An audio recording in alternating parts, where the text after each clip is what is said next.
In December 1948, a man was found dead on an Australian beach.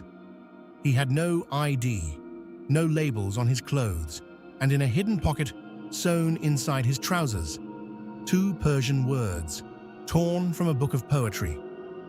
It took 74 years to learn his name. This is the Somerton Man.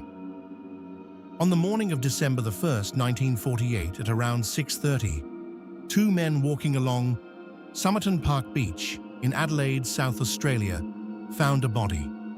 It was the height of the Australian summer, a warm, clear morning. The tide had gone out. The man was slumped against the seawall, head resting on the stone, legs stretched out, ankles crossed.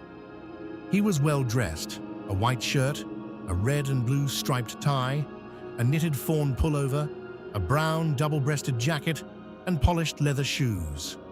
Almost too well dressed for someone who had died on a beach. There were no signs of violence, no witnesses, no struggle, and most strange of all, no way to know who he was. Every label on his clothing had been carefully cut away. He carried no wallet, no papers, no keys. In his pockets, a train ticket to Henley Beach he had never used, a bus ticket, a narrow aluminium comb of American manufacture, a pack of juicy fruit chewing gum, a box of Bryant and May matches, and a partly smoked cigarette of an unusual brand. Nothing else, no hat. In 1948 Adelaide, every man wore a hat, but not this one. When the police photographer arrived, the first assumption was natural causes, a sudden heart attack, perhaps a stroke. The body was removed to the Royal Adelaide Hospital and from there to the morgue. By the time it became clear this was not a natural death, 12 hours had passed. The newspapers called him the Somerton Man. Across South Australia, the public sent in photographs, names, memories of missing brothers and missing husbands. Grieving families came to the morgue to look at his face. None of them knew him. It would be the name he carried for 3/4 of a century. The autopsy was performed the next day, December 2nd, by Dr. John Barclay Bennett. The findings were strange and contradictory. The man was in his late 40s, physically fit, with unusually well-developed calf muscles, the kind seen in long-distance runners or in dancers. His shoes were barely scuffed. His hands were soft, not the hands of a manual laborer. In his stomach, the remains of his last meal, a partly digested pasty eaten 3 to 4 hours before death. Inside his organs, a different picture entirely. His spleen was abnormally enlarged. His liver was engorged with blood. His stomach contained a blackish fluid. Dr. Bennett believed he had been poisoned. He said so clearly in his report. And yet, when samples were sent to Robert Cowan, the government toxicologist, no poison was found. Not in his blood, not in his organs. Nothing detectable by the tests available in 1948. A leading pharmacologist, Professor Cedric Stanton Hicks, was brought in. He agreed with Dr. Bennett. The pattern of damage indicated poisoning, but he warned that a small group of plant-based compounds could kill without leaving a chemical trace. He wrote the names of 2 such compounds on a piece of paper. He handed the paper to the coroner. He refused to say the names aloud. The coroner's inquest, held in June 1949 under Thomas Cleland, reached no conclusion. The cause of death was listed as unknown. Cleland's own remark was telling. He said he was unable to say how the man died, but would not be surprised to learn he was not Australian. The death remains to this day officially unresolved. While detectives worked to identify the body, something strange emerged. On the 14th of January, 1949, staff at Adelaide Railway Station opened a brown suitcase that had been left in the cloakroom on the morning of November the 30th, 1948, the day before the body was found. Inside, a red checked dressing gown, felt slippers, 4 pairs of underpants, a pair of light brown trousers with fine sand in the turn-ups, a stenciling brush of the kind used to mark cargo, an electrician's screwdriver, a small table knife, cut down and sharpened, a pair of scissors with sharpened points, a square of zinc, and most curiously, a spool of orange waxed thread, unusual, not sold in Australia. Every piece of clothing with a laundry tag had had the tag removed. 3 items still carried a label, a single name, T. Keane. Police searched every Australian and British T. Keane they could find. None of them matched the dead man. And inside the waistband of one pair of trousers in the case, police found a hidden fob pocket, sewn shut, repaired with that same orange waxed thread. A perfect match. In June of 1949, 6 months after the body had been found, the case took its strangest turn. During a second, more careful examination of the dead man's clothing, pathologists found another hidden pocket. Not a regular pocket, a small, tightly sewn fob pocket tucked inside the waistband of his trousers. Inside, rolled into a tiny scroll, was a scrap of paper. Printed on it, in decorative script, were 2 Persian words, Tamám Shud. It means ended or finished. It is the final phrase of a famous book of Persian poetry, the Rubaiyat of Omar Khayyam, 11th century verse, translated into English in 1859 by the Victorian poet Edward Fitzgerald, a book on almost every Australian bookshelf in 1948. When police released a photograph of the scrap to the press, a local man came forward. A month after the body was found, he had discovered a copy of the Rubaiyat on the back seat of his unlocked car, parked on Jetty Road in Glenelg, a short walk from Somerton Beach. He had kept it. He had not thought it important. The final page of that book was missing. When police examined the torn edge and compared it to the scrap from the hidden pocket, they matched perfectly. But the book held more than a missing page. Scrawled faintly in pencil on the back inside cover of the Rubaiyat were 5 lines of capital letters. The first line began W-R-G-O-A-B-A-B-D. The W was crossed out. The lines that followed appeared to make no sense. No vowel pattern of English, no recognizable language.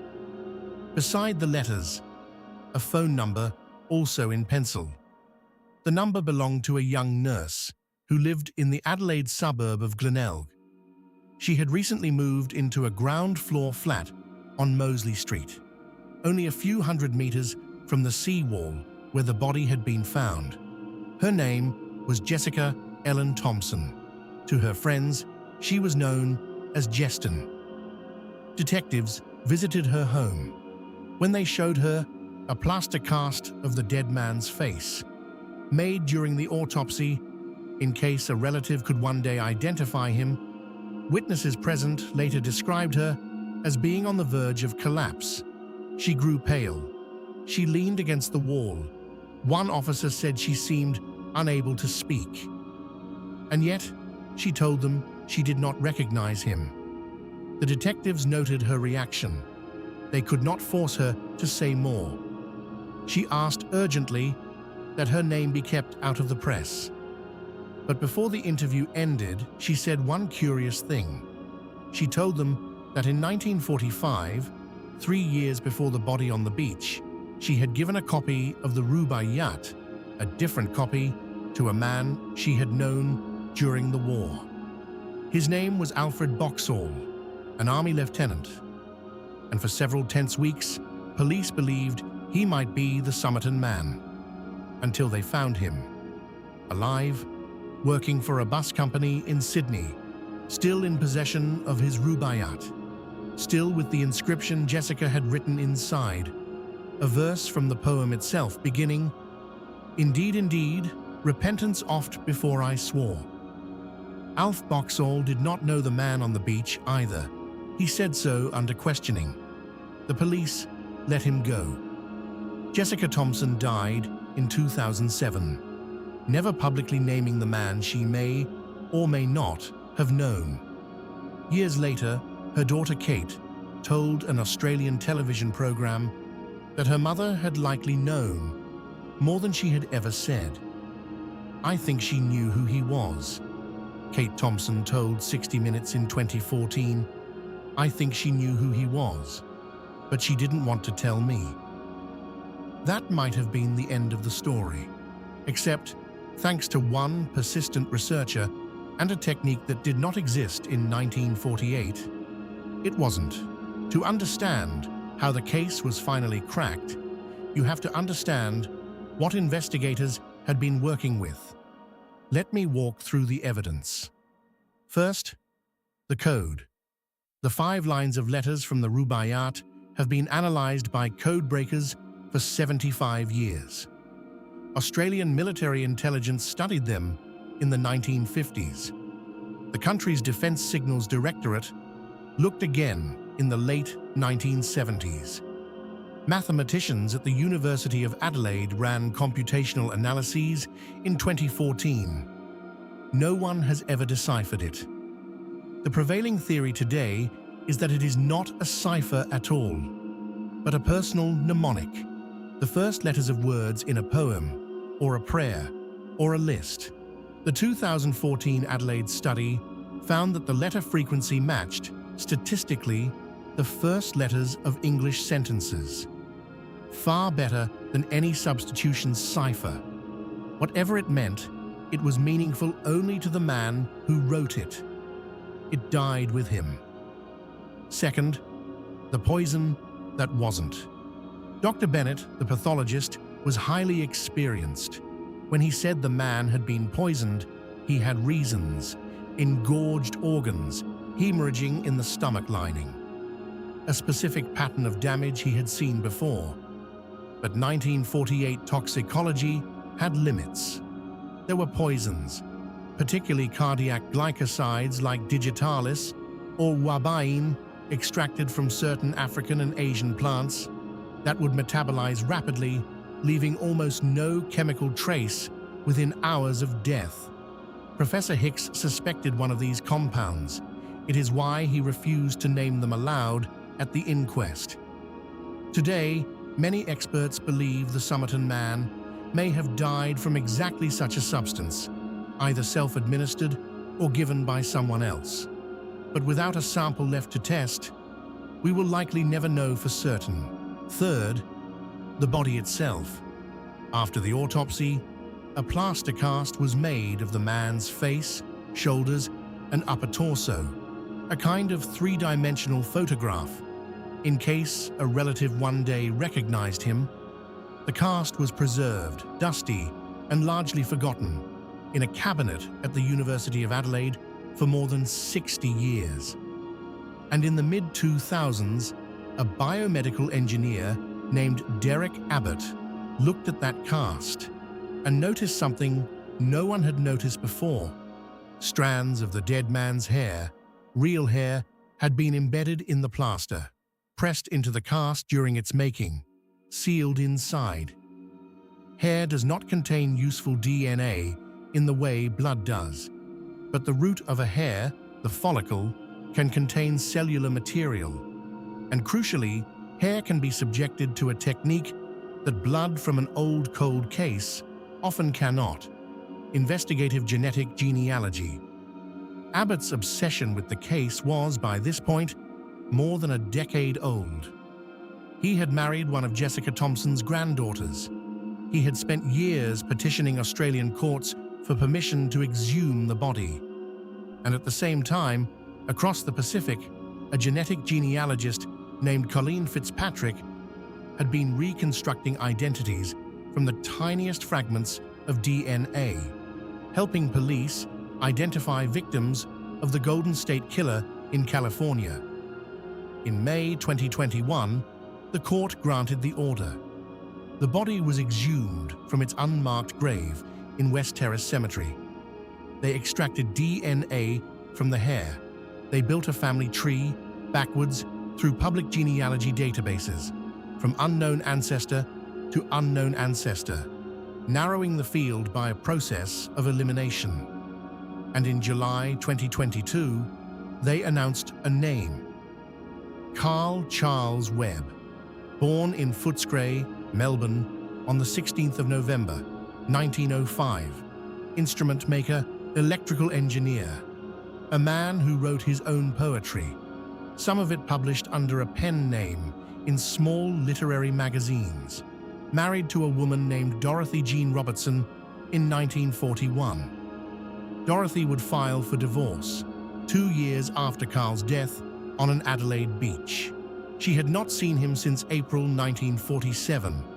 He had walked out of their Melbourne home that spring and disappeared from the records, and reappeared 8 months later on an Adelaide beach, 800 kilometers from home. The man who lay on that beach for 74 years without a name, he had a name all along. Knowing Carl Webb's name has not solved the case. If anything, it has deepened it. We still do not know why Carl Webb traveled to Adelaide, a city with no known family or work connection to him. We do not know how he died. We do not know who cut the labels from his clothes or when. We do not know who, if anyone, he was going to meet that night on the sand. 3 theories remain on the table.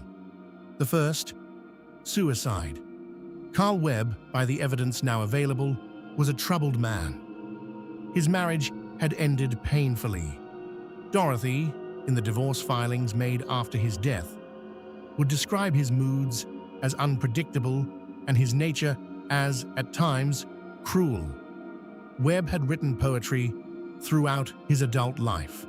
Some of it, researchers have since located, speaks of endings, of silence, of being unwanted. And through his work as an instrument maker and electrical engineer, he had access, at least in principle, to laboratories, to chemicals, to the kind of quiet knowledge a man might use to end his own life without leaving a trace. Under the suicide theory, Carl Webb traveled to Adelaide to die in a place where no one would find him, no family would grieve him, and no headstone would mark him. He cut the labels from his own clothes. He carried the Tamám Shud scroll, ended, as his final signature. A man who wrote poetry, ending his life on the last line of a poem. It fits much of the evidence, but it does not fit all of it. It does not explain the code in the back of the book. It does not explain Jessica Thomson's reaction to the plaster cast, and it does not easily explain the suitcase left at the railway station. Suicide victims do not usually check a bag they have no intention of collecting. The second theory, espionage. Adelaide in the late 1940s was not a random place, and 1948 was not a random year. Less than 500 kilometers northwest, the Woomera Rocket Range had just been established as a joint British-Australian test facility. It would go on to host experimental rocketry and, in the 1950s, British atomic weapons trials. It was one of the most sensitive military sites outside the Soviet bloc. Soviet intelligence was, in those very years, actively probing Australia. The Venona decryptions were, in the late 1940s, exposing a Soviet network operating out of Canberra. Under the espionage theory, Carl Webb was a courier, an agent, or an intermediary. The code in the Rubaiyat was a genuine cipher. The Tamám Shud scroll, ended, was a death signal or a recognition token. Jessica Thomson was a contact. He was killed, silenced, or died during an operation he was not supposed to survive. But Carl Webb was not a diplomat, not a soldier, not listed in any known intelligence file. No document has ever surfaced linking him to any service. No evidence of espionage has ever been substantiated. It is a theory that fits the atmosphere of the time, not the documented facts. The third theory, personal. Carl Webb was estranged from his wife. Jessica Thomson, a nurse in Adelaide, had a young son born in 1947, the year Webb's marriage ended. She reacted to the sight of his face in a way that witnesses found impossible to forget. She gave his phone number, in her own handwriting, inside a copy of the same book, whose final words were rolled into his trouser pocket. Professor Abbott and other researchers have suggested quietly that Jessica and Carl may have been connected, that her son, Robin, may have been Carl Webb's biological child. Robin Thomson died in 2009, in his early 60s. His DNA was never directly tested against Webb's. His daughter, Carl Webb's potential granddaughter, has provided a DNA sample. The genetic comparisons, while suggestive, are not yet definitive. Jessica Thomson never named the Somerton Man. She took whatever she knew to the grave in 2007. This is the quiet truth of most cold cases. When the people who knew are gone, the truth goes with them. The Somerton Man was not the only one of his kind.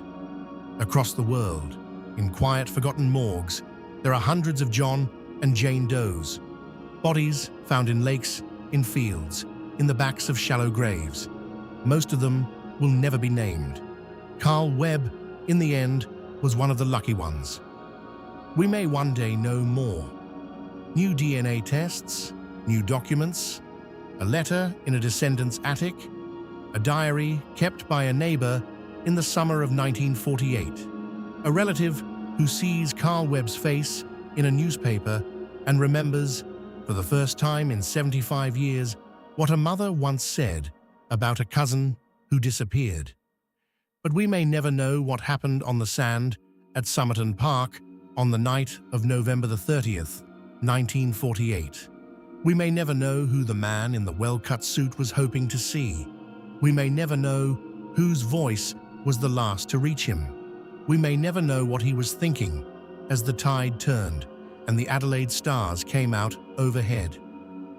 What we know is his name, and we know it finally, not because a detective in 1949 solved the case, but because a scientist in 2022 refused to let it rest. 74 years. That is how long Carl Webb lay under a stone that did not know him. 74 years of being the body on the beach, of being the Somerton Man, of being a riddle in a country that was not his own. Tonight, he has a name. If you found this case as strange as I did, there are more like it on the channel. Cases from Norway, Brazil, Germany, and the United States. Cases that remain to this day unsolved. I'll leave one for you now, on the screen. And if you want to be here when the next case drops, subscribe.